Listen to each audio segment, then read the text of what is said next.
subscribe Ito Money Vlog.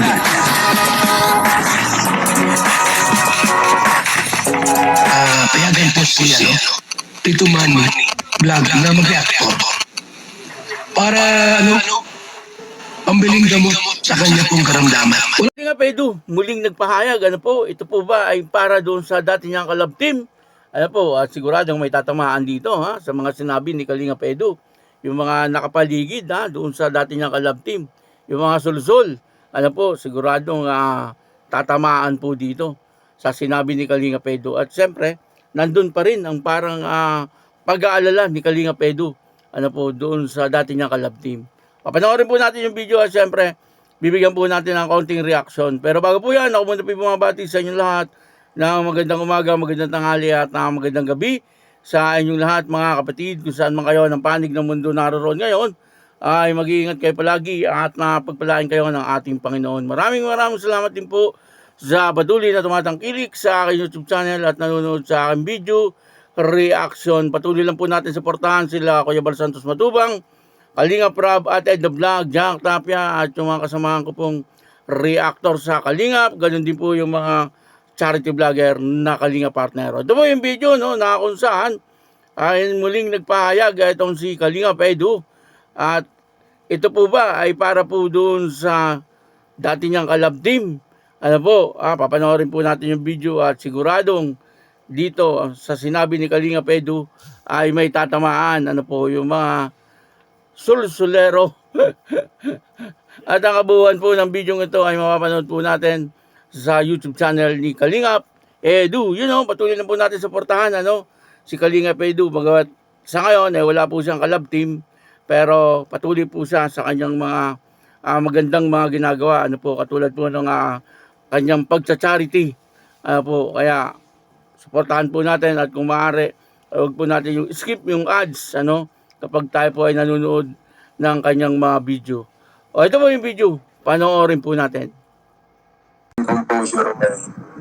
Kasi baka tinatrigger ka lang din nila. Di lalong delikado. Dapat bago ka mag-react, pag-isip ang mabuti.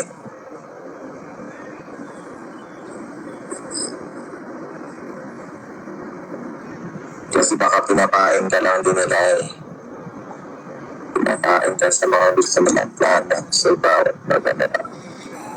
Bago sumagot ka, isipin mo mabuti kung ano ba talaga ang gusto ng kalaban.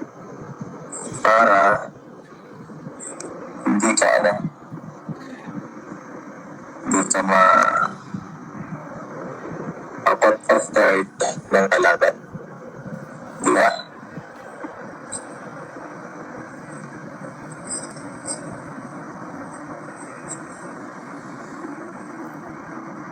Okay, opo. Malakas mo, Sara. Gets ko po yun. Gets ko po yun. Gets.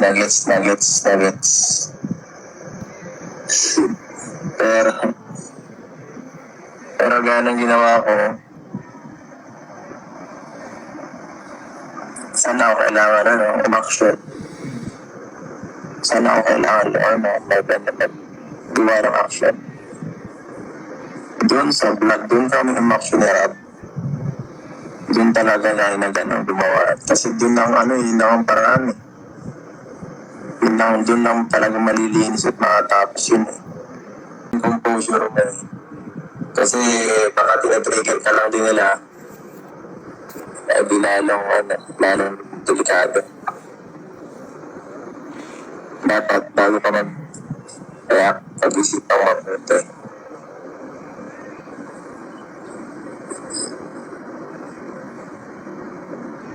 Kasi baka pinapain ka lang din nila Pinapain ka sa mga gusto mo ng plano. So, bawat maganda.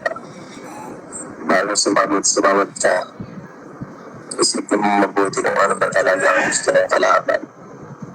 Para hindi ka ma-out of guard ng kalaban. Diba?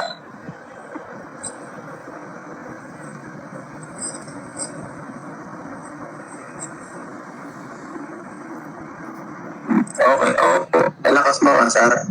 Gets ko po yun. Gets ko po yun. Gets. pero,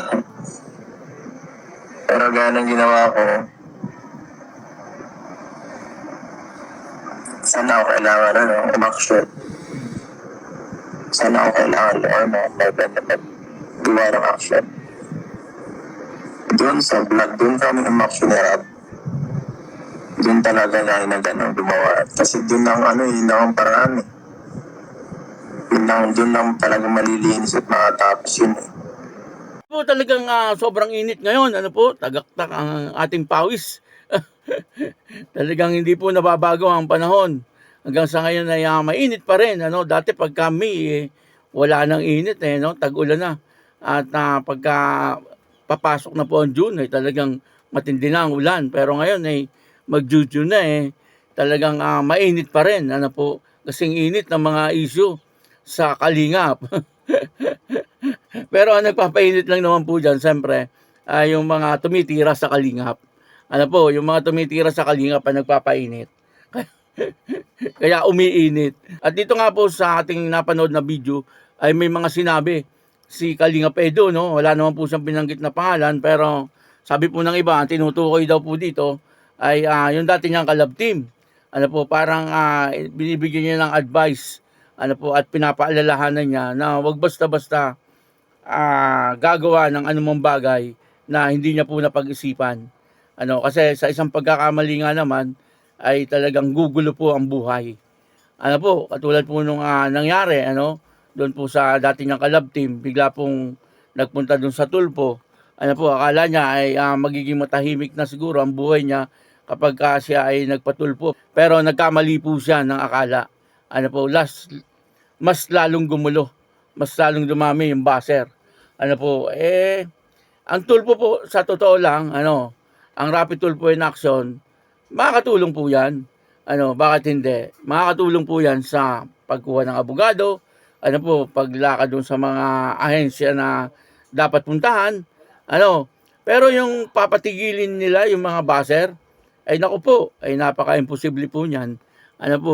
Talagang siguro wala pa pong nakakagawa na patigilin yung mga baser. Kasi siyempre, may kanya-kanyang opinion po yan eh. Kaya lang yung iba ay below the belt na ang ginagawa. Wag naman po. Wag naman pong below the belt. Kasi siyempre, opinion lang naman ang dapat na i-comment. Hindi po yung may kasama ng hindi magagandang mga pananalita. Delikado rin yun. Kapag nag-comment ka ng hindi maganda, tapos ay nalaman kung sino ka, ay delikado ka. Lalo na kung may mga mura na kasama, ay hindi na po maganda yon. At yun na nga, dito po ay sa nakikita natin ay parang nag-aalala pa si Kalingap Edu. Kumbaga ay kahit na nga may mga nangyaring hindi maganda, ay naandun pa rin po ang kanyang pag-aalala. Ayaw niya, na itong dati niyang kalab team ay talagang mababas or mapupunta doon sa magulong sitwasyon.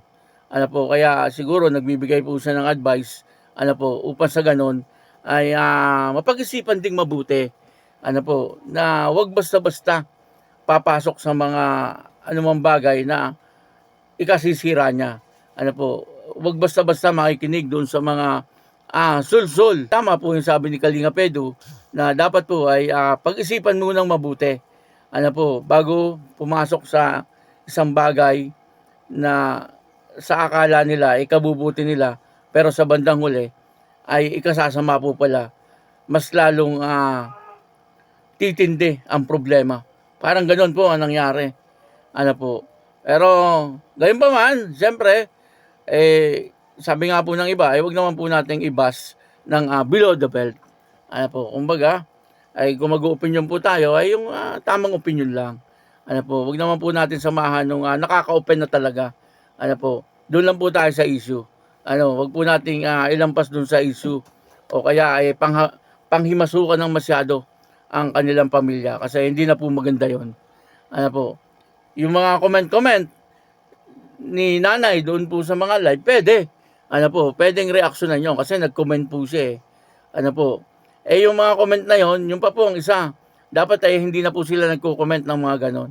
Ano po, kasi kung talaga ang gusto nila ay matahimik, huwag na po sila magparamdam muna sa media. Ano po, yun naman po ay opinion ko lang. Hindi naman po yung kasama doon sa sinasabi ni Kalinga Pedro. Ano, at saka kung yun po ang tinutukoy ni Kalinga Pedro, ano po, hindi naman po tayo sigurado kung ano po yung tinutukoy ni Kalinga Pedro at kung sinong tao. May nagsasabi lang na ang tinutukoy po ni Kalinga Pedro, eh, ito nga ang dati niyang kalab team. Ano po, kaya yun, ano, dito po ay nakita natin, kung yung pong ang tinutukoy ni Kalinga Pedro, eh, yung dati niyang kalab team, nakita po natin na naandun pa rin ang pag-aalala ni Kalinga Pedro. Ano po, nandun pa rin ang pagmamalasakit niya. Ano po, hindi pa rin nawawala. Sa bagay, maganda naman po ang kanilang pinagsamahan. Nung bandang huli lang, medyo nasira. Ano po, pero mas marami po yung maganda nilang pinagsamahan. Kaya hindi mawawala kay Kalinga Pedro na nandun pa rin, siyempre, yung pagmamalasakit niya at pag-aalala niya sa taong ito. Ano po, kaya yun, ano, maraming salamat po sa inyo lahat. At ako po si Tito Manny Vlog na nagsasabing God bless you all. Diyos mabalos.